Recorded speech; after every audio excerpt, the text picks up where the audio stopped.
Après l'île des héros, couronnée de succès au printemps, Koh Lanta a dégainé les 4 terres à la rentrée.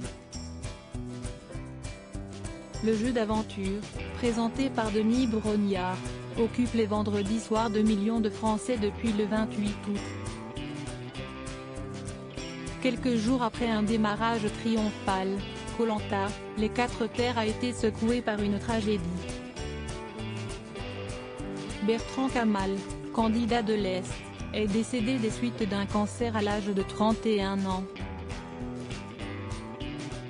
En accord avec sa famille, la saison lui a été dédiée. Celle-ci a déjà dévoilé 10 épisodes. Les Aventuriers 2020 ont séduit une moyenne de 5,31 millions de téléspectateurs, soit 26,5% de l'ensemble du public.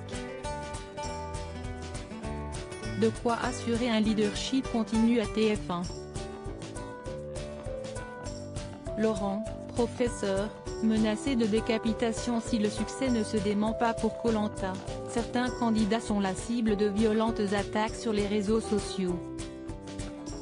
Laurent, toujours en lice dans les 4 terres, a été menacé de décapitation sur Instagram et Facebook, a rapporté le quotidien Le Parisien.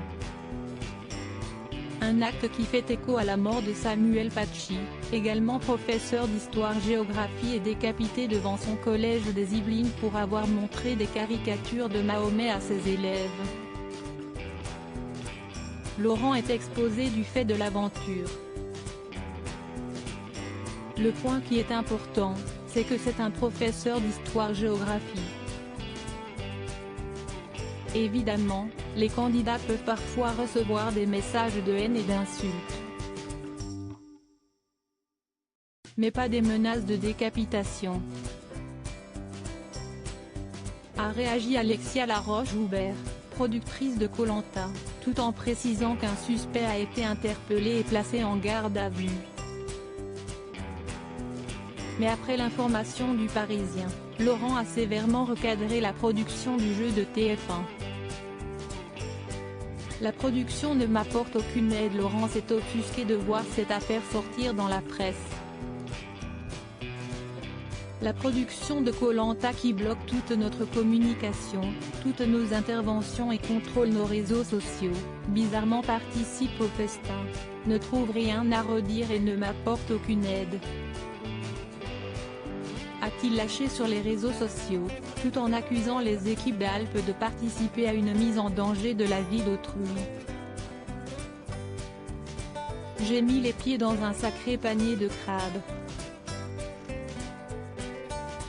A-t-il conclu.